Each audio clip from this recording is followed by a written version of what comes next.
Okay, just replace Slovakia with a Bosnian Serb, and there you go. Let's see. Let's do the Church of Saint Joseph the Betrothed.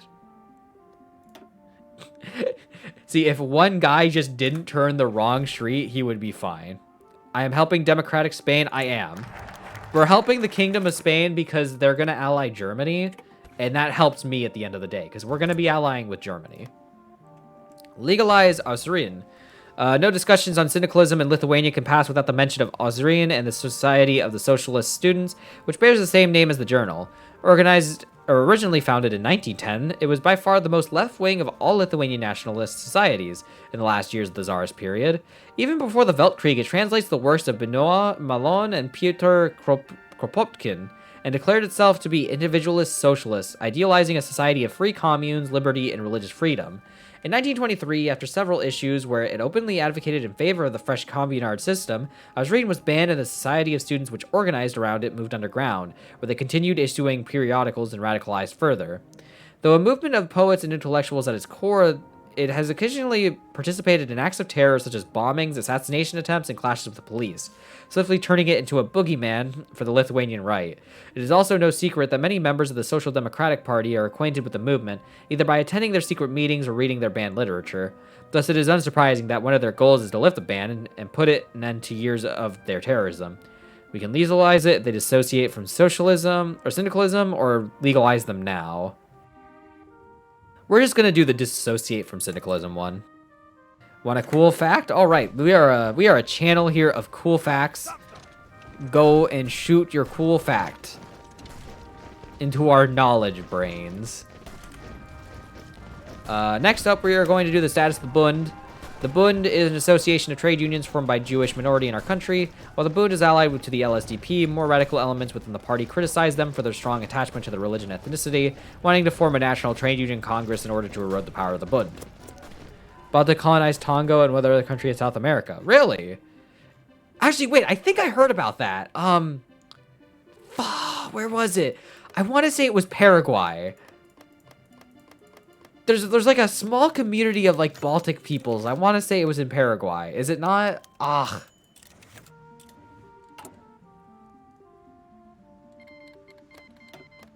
Up there? Is it Bolivia? Because here's Paraguay. Here's Bolivia. Unfortunately, Paraguay got like wiped off the map. Near the islands? Up here?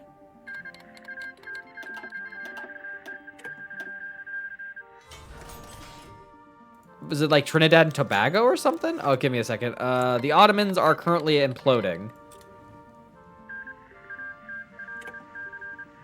Oh, okay. I didn't know that. Okay, Sweden joined the Reichspakt. They are also Social Democrats. Very cool. The Ottomans are currently trying to keep everything together. This will be interesting to see how that goes. Tobago, XD. Status of the Bundes. Although the Bundes are trade unions, they are being organized by Jews and for Jews alone. Having been allies of the LSDP, most within the party wish to allow them to keep their current influence over the Jewish minority. Radicals, however, criticize the Bundes for their disassociation from the rest of the country, wishing to form a national trade union congress in order to undermine their influence and organize all trade unions more centrally. So we can either do this, which gets us a modifier to long road, or we can get a civ. Now, I want the civ. I don't know. I mean, the Baltics, a small population as is, so I could see that just being an issue in general. All right, let us, oh, wait. All right, we're going to curtail the priesthood. The priesthood in Lithuania has long been notoriously known for its influence in Lithuanian elections. Being rather politically active, they use their influence to convince their followers to vote for the LKDP. With the LSDP in charge, now we all have the chance to curtail the priesthood and keep them from further exercising their power against the interests of the people. Just leave the Baltic. We will find a new home. One hopefully away from Russia by like 500 light years.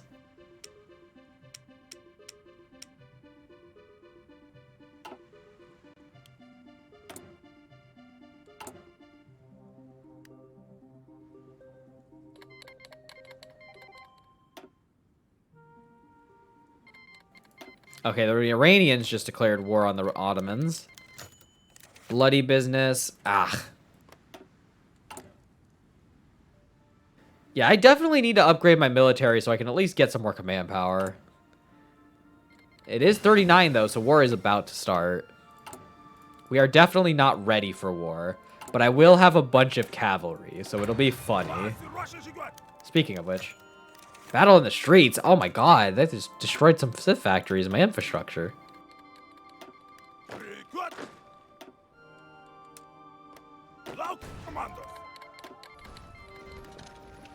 Starting to get pushed.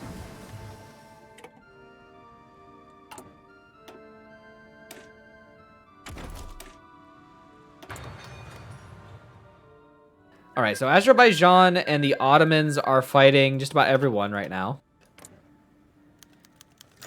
I don't like their chances. They weren't able to kill Syria quickly, but they haven't, like, given up on Arabia.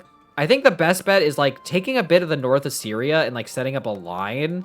And then you kind of have to, like, work eventually. Azerbaijan has, like, a decent amount of stuff to do all right. To make the voices? I don't know, man. They must have hurt their voices a ton. I keep having to drink more and more water just to stay. Curtailing the influence of the church. The Lithuanian priesthood has traditionally been a very important lobby in Lithuanian economics. Europe in Flames, Agora? I think I've heard of the mod, but I haven't downloaded it. I'll have to take a look at it after the stream. There is no shortage of priests and bishops who move from their spiritual duties into the Seimas. Plenty have historically been influential ministers or even occupy the prime minister's seat. Almost universally, the priesthood is loyal followers of the Christian Democratic Party and use their influence to not only push through policy beneficial towards them, such as state funding for the church, but also do not hide their stances during the sermons and mass. During the most recent electoral campaign, there have been no shortage of cases where fiery priests called that any soul who casts their vote for the Social Democrats will go straight to hell. And not only is this an annoyance, but also a serious violation of democratic ideals. The entire Popular Front coalition agrees that the influence of the Lithuanian priesthood should be curtailed, but disagree on how far these measures should go. The moderate members of the cabinet believe that soft measures such as rescinding state funding for the Catholic Church and strictly enforcing political neutrality should cut it, especially since much of the countryside is still deeply religious and would not take a state conflict with the church well. The Democratic Socialist lobby is dissatisfied, however. Nothing less than full secularization will satisfy them. Though a ban on religious education, state control of seminaries, and reformed education programs, they believe that the back of the Catholic Church can be broken for good. That gives us more output.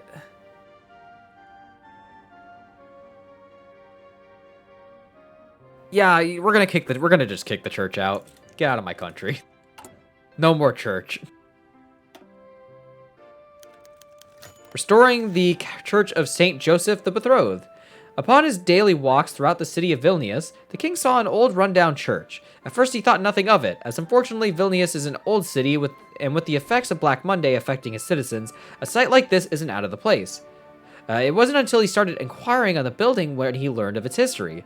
The church, once named St. Joseph the Betrothed, was quite quaint and at some point was used as a monastery by the order of Carmelite monks. It was first established in 1638 by the then Vice-Chancellor of the Grand Duchy of Lithuania, Stefan Pak. The church survived many of the disasters and occupations that betide Vilnius, though it appears it couldn't survive the ruling of the Russian Tsars, with an order for it to be demolished in 1877. Since then, it appears a market of sorts was meant to be installed, though it appears the Weltkrieg and then the German occupation of the city put an end to that. With this in mind, the king saw this as a new challenge and immediately began his work on restoring the old church. He's doing what now? Don't worry about it. We can now do the year of 1918. I'll do a monument to that. Okay. Please read slowly. My posts, I have little English. Okay, I'll do that. I'll do that next. Sorry. I'll make sure to do it a little slower so you can follow along. The LSDP ran on many points in the election, one of them being to cut the military budget in order to invest more in social programs to aid the Lithuanian workers and peasants.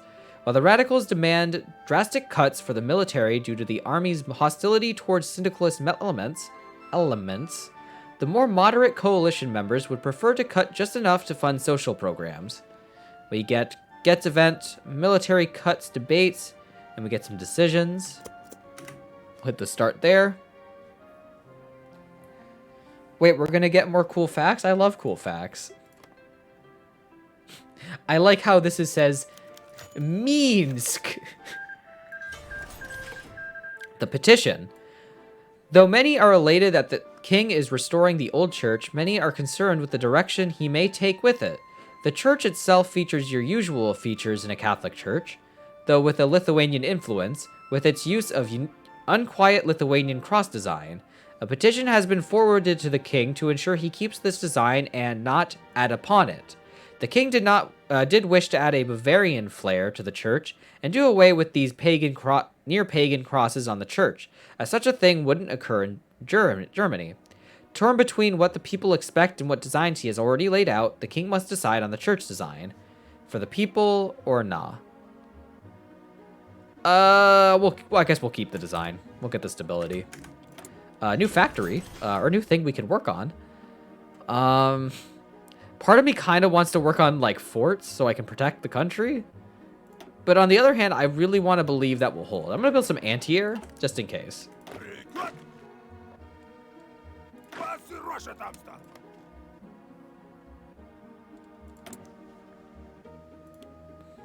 Oh my god, I have no steel. I think Germany is taking all my steel.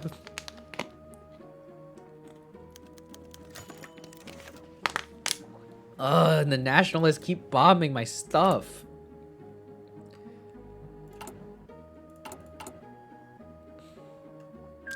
Baltic was the last country where church and there was even protest for no...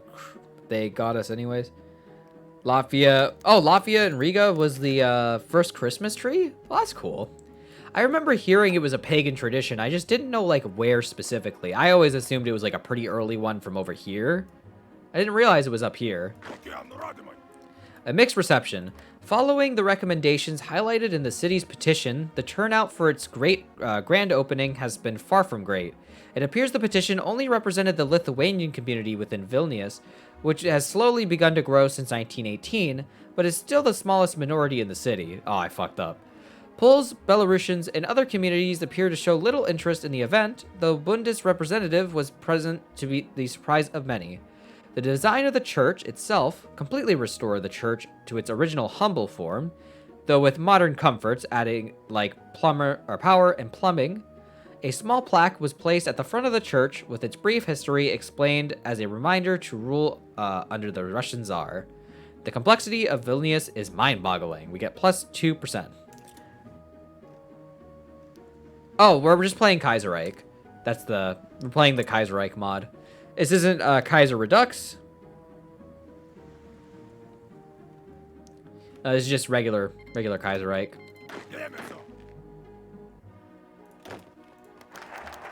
Alright, we're reviewing the military budget. Military cuts debate. The Royal Lithuanian Armed Forces and the Social Democratic Party have never been allies. The army has traditionally been a profession of the right wing. Their clubs such as the Vilnius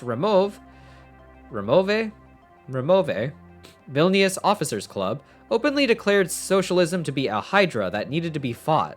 Though Prime Minister Stepanas Kairis voted in favor of the incumbent Chief of Staff, Stasys Rastikis, back in 1935, believing him to be a politically neutral choice, he has denounced the general's reform project as a waste of money during the campaign trail, instead declaring that these funds should be put into social programs. It is time to act upon these campaign promises. The idea of cutting the military funding is especially popular among the radical wing of the LSDP, whose rapports Vinkas Galinis and Justas Palekis claim that the army serves as nothing more than a hurdle to the inevitable march of socialism. Is it really worth it to poke at the sleeping bear of the armed forces, however? The moderate lobby disagrees. Their claim is that the funding for social programs can be procured in a safer way, one that does not turn the army completely against the government. Spending cuts or nah? Fund it through other means or begin military spending cuts. Let's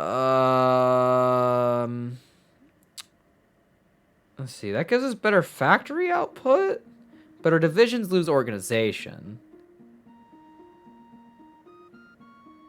Screw it. We're cutting the military budget.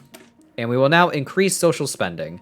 The LSDP wishes to drastically expand the Lithuanian welfare state and invest more into the trade unions and social programs in order to ease the after effects of the Black Monday event. However, this has led to a heated discussion with the coalition partners who claim that anything beyond a minimum wage, pensions, and work safety regulations is too close to syndicalism.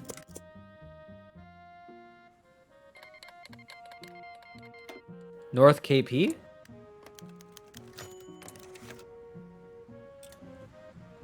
We can take a look at the alliances just in general. The Ottomans are actually doing pretty good right now. They are pushing over here. If they can force the Syrians out, they're good. North Korea? What's going on in Korea? North Korea is not doing anything right now because it does not exist. Unfortunate. Ignace Sienius, the Red Flood. Wait a minute. That's the wrong mod.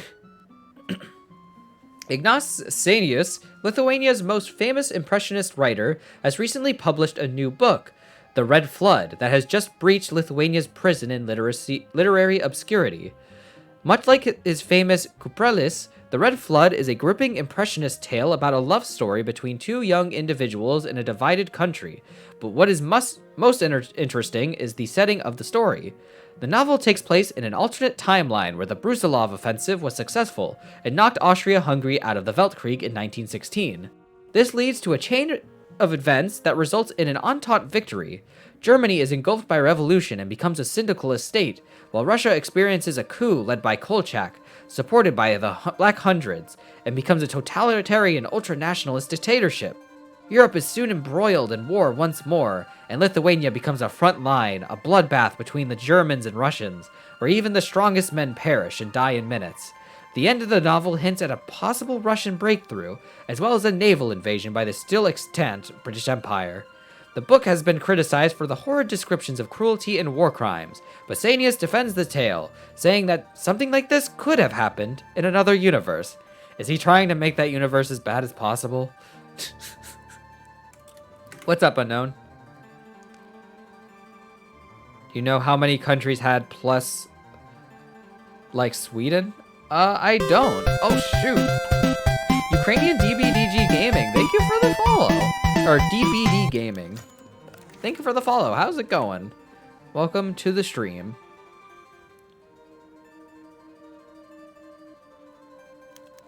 I don't, actually. Welcome to the stream. Here we can see the Ukraine. Ukraine Gaming.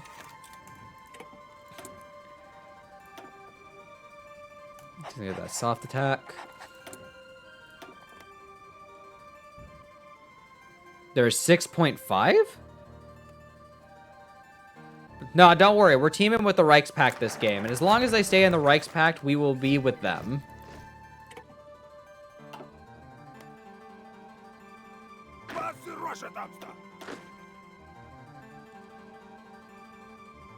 I'm just gonna say, seeing the comment end with, or I would, maybe like, or I will invade them. I will invade myself. The odds will be in your, I believe it. I believe they'll be in your favor. Let's see. Right now they only have 30 divisions, but I feel like they can actually get a lot more soon. We just have to wait. Further social spending. As the Social Democratic-led Popular Front? I'm going to try that again. As the Social Democratic-led Popular Front implements its wide-reaching welfare programs, it has reached a halt once disagreements began to break out within the government, crowned by a rather hostile argument between the Social Democratic representative, Vinkas Galinis, and the deputy leader of the Democratic National Freedom League, Vaclovas Sidzikauskas. The latter strongly opposed the former's proposal of implementing unprecedented pro-labor reforms, such as establishing a National Labor Relations Board and implementing state funding for trade unions. Sidzikauskas' claim is that with each proposal as radical as this one, Lithuania veers closer and closer to syndicalism. Already, Santara has accepted concessions such as minimum wage, generous pensions, and work safety regulations, but it cannot accept radical policy of this unprecedented scale. It falls to Prime Minister Stepanas Kairis and his cabinet to figure out their response to this conflict within the coalition. Compromise or nah? Imagine compromising. It meant Denmark. Oh, okay. So Sweden, Norway, Finland, Iceland, small island between Iceland and Norway, Netherlands. Or Denmark. Yeah, it is always this weird brown. Like, it would be cool if they went, like, the Nationalist Front or something, that they did change, like, to, like, a lighter blue. Like, I've gotten used to this color, but it doesn't make it any less weird. Like, White Ruthenia is literally white. I don't understand why they couldn't make Ukraine blue. Especially since the flag they use is the blue and yellow standard. To Turan Anthem, see? Okay, have a good one. Playing Belarus? No, we're playing Lithuania. If my pronunciations of all things Lithuanian has shown it, man, my throat is hurting. Let's see, court and country. The Lithuanian court has always enjoyed a large degree of autonomy, being only so influential due to the Germans' grip upon our nation. With the electoral victory of the LSDP, we can now finally limit the power of the monarchy and expand upon the rights of the common people. We will be able to slowly transform the Lithuania into a truly democratic state, and we will be decoupling from Germany. Let's see. We can subordinate the army and appoint Vikauskas to help our artillery. Well, let's subjugate the army. I now have to read again. Why do I do this to myself? It is no secret that the Royal Lithuanian Armed Forces and the Social Democrats are under no good terms. While they are able to tolerate Chief of Staff Stasys Rastikis due to his generally non-confrontational attitude, many of his right-wing subordinates are a different question entirely. This includes General Kazis Skirpa and Povilas Plechivicius, leaders of the far-right clique within the Lithuanian army, utterly despised by the Lithuanian far left and hold no warm feelings in exchange. The radical wing of the LSDP has drafted a policy plan to force these right-wing officers into an early retirement, subordinating the army to civilian authority at the cost of bleeding out the officer corps. The rest of the coalition disagrees with the extent of the program, however, believing that this is too reminiscent of syndicalist terror and unacceptable policy in democratic state. So we can limit ourselves to actual traders, we lose some more support but get some stability. Or we can do this. We're going to lose... Wait, is that... No, I would lose Pavalos. No. But we would lose more... Oh, actually, I don't need to do that. My road to pluralism isn't going any higher. So we'll just limit ourselves to actual traders. So I'm saying Lithuania is hard. Yes. But that's just because I'm a stupid American who's bad at language in general. Reading slowly has actually helped me try and pronounce things better, but, like, not by much. And that's more on me. If you go to war with Russia, leave them in Vladivostok, give Ukraine the Caucasus region. Actually, I don't have, I don't have player-led peace conferences, so I probably won't be able to do much. But I could at least try and give them Novorossiysk. I should just, like, give them Moscow. If I can just give Ukraine Moscow, that is the goal, because I probably can't annex any land. Unknown, I'm going to be honest. If I try to read that, I might have a problem. Labas, Drauj, Mana, Kaiba, Pausunku, Taipa, Miksu, Bulvis. If you do it, a prime sub. Okay, we'll give it a shot. Debar Kalbesiu Tik Savo Kalba. Okay, I'm gonna hope that was alright. To my dearest father, born Wilhelm Karl Florestan, Gero Crescentius, the king's late father was crowned the second king of the newly created Kingdom of Lithuania, which drew its legitimacy from the Grand Duchy of Lithuania. Wilhelm's regal name, Midigaus II, was chosen after the first and only king of Lithuania, though unlike his Lithuanian predecessor, did not earn his crown via conquest and court intrigue, but by a vote. Many expected the newly crowned king to be, at best, another German king who didn't care about the goings-on of his kingdom, and at worst, a monarch similar to the Polish Commonwealth kings of old. What they got, to their surprise, was a king who was firm in the belief that a monarch is there to serve his people, and one that learned the language and traditions of his land. Though he was still a puppet king, he ensured that Berlin's interference in Lithuania was a minimal, with one act being his support Vilnius being declared as a development city, in an attempt to curb the German dominance on his kingdom. The few vices of the late king was his unwavering views on tradition and royal protocols. This was famously proven when Midigaus refused to accept his son's engagement to a woman beneath his status, resulting in Wilhelm abdicating the throne, and Karl Gero being entrusted as the heir apparent to a kingdom he knew little of. Unlike his brother, Karl had no wish to guide a nation, but wished to design buildings, having finished his studies as an architect. After being wounded heavily in the Weltkrieg, and now reinvigorated to show his subjects, the king set out about design a memorial to his late father, with the city of Valkaviskas selected as he seemed to always enjoy its humble streets and charming people. I think it reminded him of 1830s Bavaria. Lithuania is the capital of Great UK. Do you want...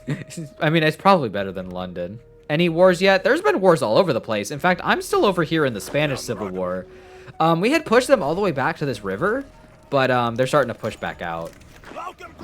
Let's see. Other wars. There is the American Civil War. It looks like the U.S. is probably going to win this. They're in a good position there. The Bulgarians won the Balkan War. They didn't even need anything. Looks like the Italy War just kicked off. The Ottoman War has been going on for a while now, but it looks like the Ottomans are doing all right. Jabal Shammar is still exist in fighting Najd and Hassa. Ethiopia and Somalia are at war. That's pretty cool. Wait. Oh, I just realized Middle Africa did like... They did like the safe breakdown. Let's see. China's still fighting. The Qing government actually won over here. But the Guangxi clique and the Sichuan clique are still alive.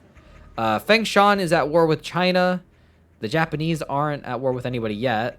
The Ma clique is fighting Mongolia. And I think that's it for now. I think. But now we have this. A rainy night in Vilnius. Because of its origins as a party opposed to the Lithuanian and German establishment, LSDP is notable for holding far more secretive meetings than any other legal political party in the country. Sometimes in foreign countries or under the guise of third-party organizations. One of such is the Lithuanian Group for the Study of French Culture, officially a non-aligned organization dedicated to the study of French culture, art, and literature after the Revolution of 1919.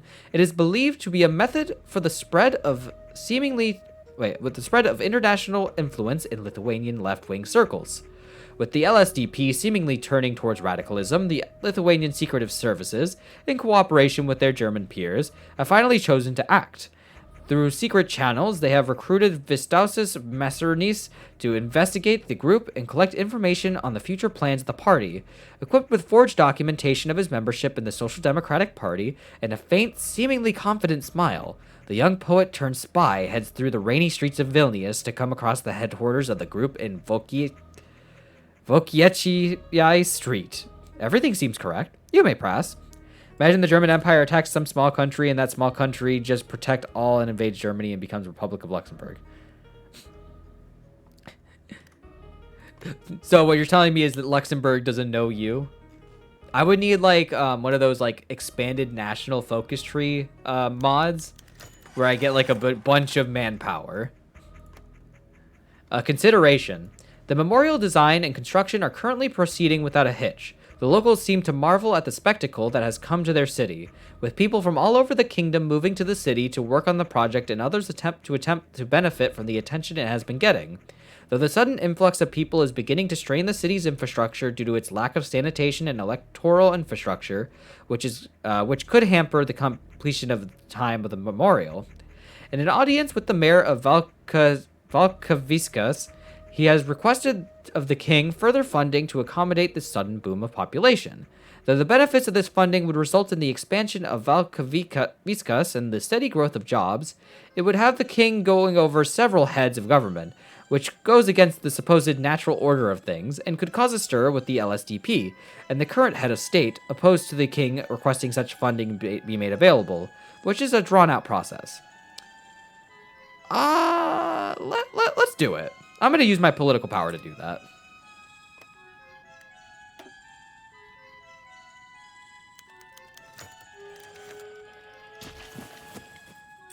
Uh-oh. Uh-oh. Uh-oh. Oh, they're doing the thing. Vilnius after the rain. The situation, as described by Mercernis in his notes, is worse than it may seem. Members of the LSDP, Osrinkai, and their allies alike, after singing the international in Lithuanian, Polish, and Yiddish, congratulated each other on the success of the past year and outlined their plans for the future. One thing which all of them agreed upon, however, was that German and bourgeois domination in Lithuania will not last.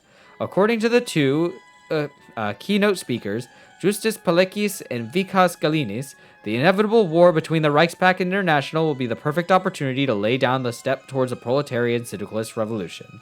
We shall be ready. I don't want to. How do I say no?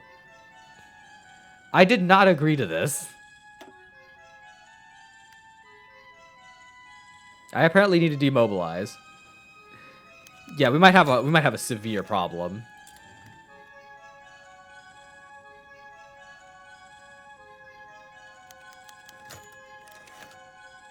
Could I get Latvia? Latvia right now is not in a faction. But if they decide to fight Russia, and then they lose, and then we move in and capitulate the Russians, we could probably get Latvia. Let's see, groundwork laid. With extra funding secured for the city of Valkaviskas via the king directly, the mayor has been able to commerce with the much-needed expansion of its core infrastructure. I had to take a second there.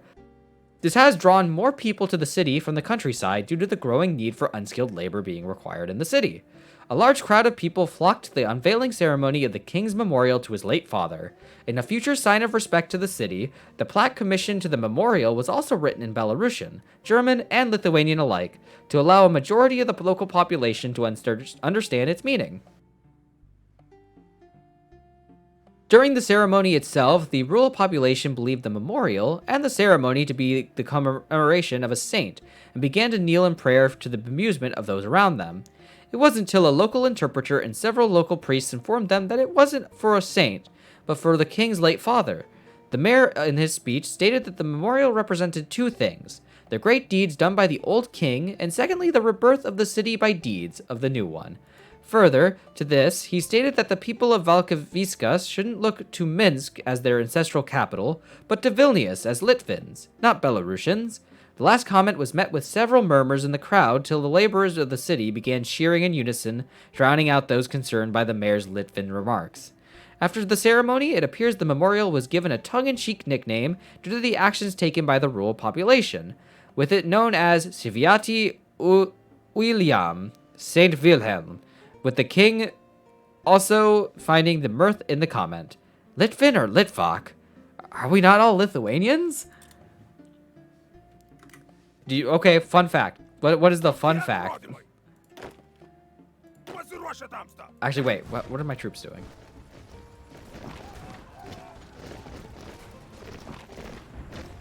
Just slowly encircling more of these divisions. Oh, I need to get out of here.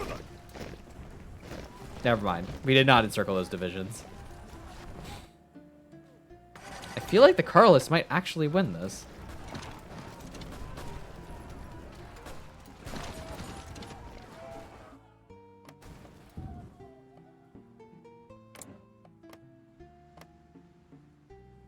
The Russians are moving all their troops to the border.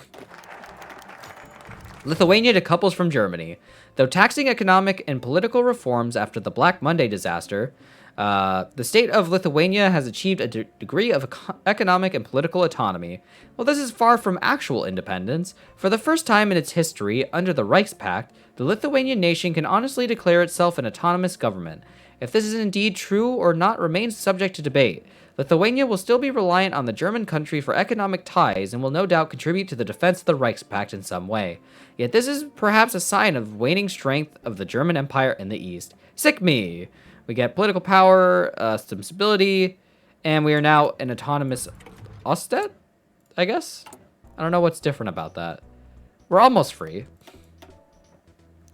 But now that we've done our political side of the tree, let us go over and actually try and fix the military. Let's do... Okay, that's air. That's manufacturing. We're going to do 48 mobilization next. The 48-hour mobilization idea is that the Lithuanian army will be ready to fight and all our defenses prepared if war breaks out. Given our army's current state of disorganization, this won't be easy to achieve.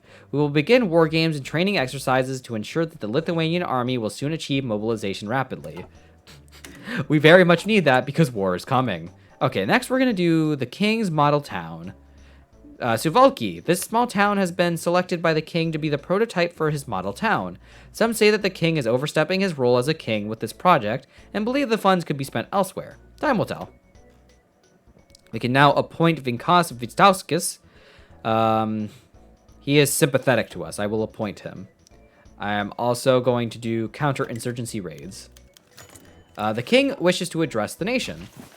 Led by the chairman Steponas Kairis, the Social Democratic Party of Lithuania has seen a surge in popularity in recent years. In response to Lithuania's seemingly never-ending problems with ethnicity, the LSDP has argued for their ideas of national personal autonomy. Staunch Republicans, indeed, the LSDP is not a fan of the monarchy. However, they have changed their stance to allow Lithuania to become a constitutional monarchy. Under the limitations granted to him, the king will agree to be reduced to a figurehead for all Lithuanians, quelling ethnic unrest in these turbulent times. Part of his role was given periodic addresses to the nation, something which he felt necessary in the coming days. Oh god, he's not going to speak in Lithuanian, is he? Remember pre-Russia. Yeah? Oh. The King's Proclamation. The King's speech was seen by thousands of Vilnius citizens live in the Verkiai Palace, and many more heard the speech broadcast through radio. In it, Vytautas II announced that he supports Kairis' initiative to reduce the autonomy of his court. He continued to state he wishes to see his role more of that of an honorable figurehead, a rallying point for all Lithuanians, no matter their ethnicity or religion. Though the more radical members of the LSDP wish to see the king completely removed from office, it seems Kairis' gambit is paying off, with him assuming responsibilities and power near the level of the king himself. Alright, we're gonna do it. We're gonna get more social democracy, more legitimacy, and political power.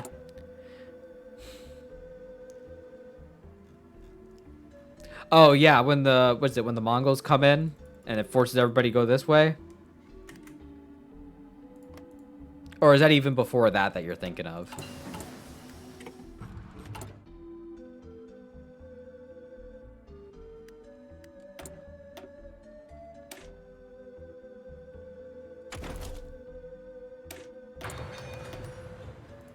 Man, this war is probably gonna suck because my troops aren't really the best.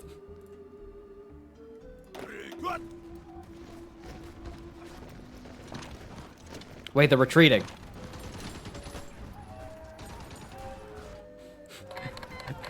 Oh, there we go. There's the war. We need to join, like now.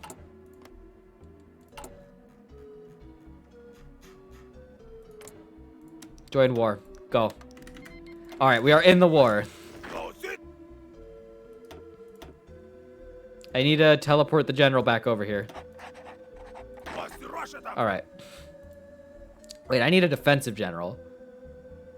You'll do. All right, troops, let's go to Belarus. We must help.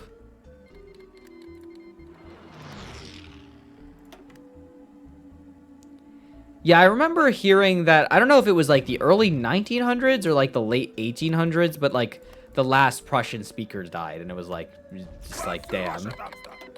It always kind of sucks to see like languages or certain things just kind of go against the wayside. I don't know. It just sucks not having, like, records of it. Poland demands Białystok and Vilnius. What? Wait, what? Oh, fuck. Actually, I need to send my troops over here to Poland.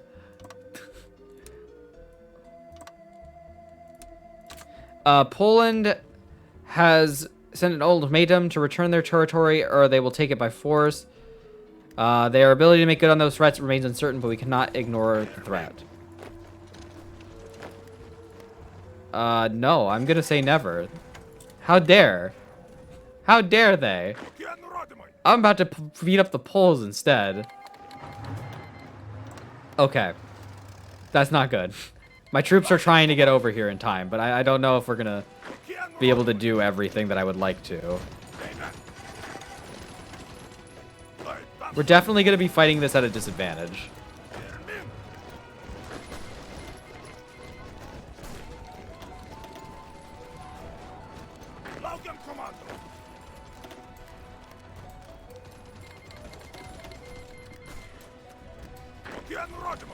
Okay, we need a counterattack.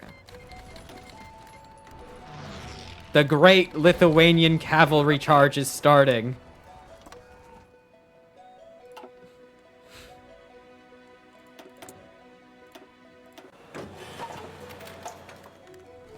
This is a problem because the Ukrainians are going to get pushed back. And, yeah, this whole Polish push thing is very silly.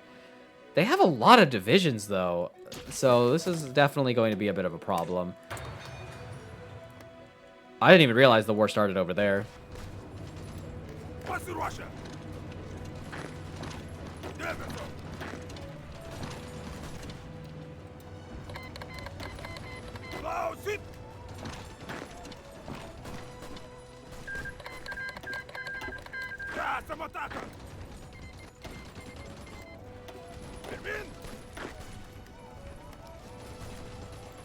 Alright, I'm going to try and see if I can't push up here and get some encirclements going. I'm going to try and take Warsaw while I'm at it.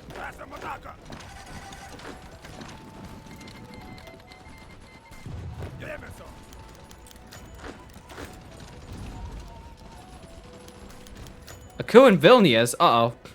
After weeks of preparations, the plan was put into motion. Dozens of LAF cells in Vilnius sprung up during the night, and with the support of conspiratorial like-minded officers in the nearby garrison, they quickly took control of the bridges over River Neris and other key locations around the city. Some of the government's loyalists were disarmed after a brief firefight, while many others are still offering resistance from their holdouts across the city. In the chaos of the coup, bands of Voldemort's men have started indiscriminate violence against all perceived traitors. Thousands of Poles, Jews, and simply Lithuanians not willing to support the radicals have fled in panic, clogging the roads from Vilnius even worse. The fate of the capital hangs by a thread as forces loyal to the government attempt to buy time for reinforcements. We could fall, which we're not going to, or we resist, and they are repulsed. Oh, we can finally get rid of that. Awesome. Well, that's good. We live. We could. We can actually get land from the Poles if we win this.